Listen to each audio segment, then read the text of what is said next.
சாரல் விழும் நேரம் வானவில்லை போலே தோன்றிடும் அழகான காதல் ஓசையின்றி வந்து உள்ளுக்குள்ளே வாழும் இளமையின் சங்கீதம் காதல்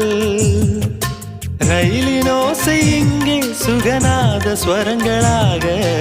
இதயம் இரண்டும் இணைந்து ஓடுமா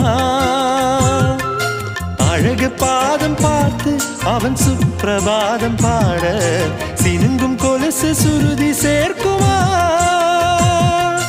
கோடி கோடி மின்னல்கள் ஓடி வந்து பாயுதே ஏன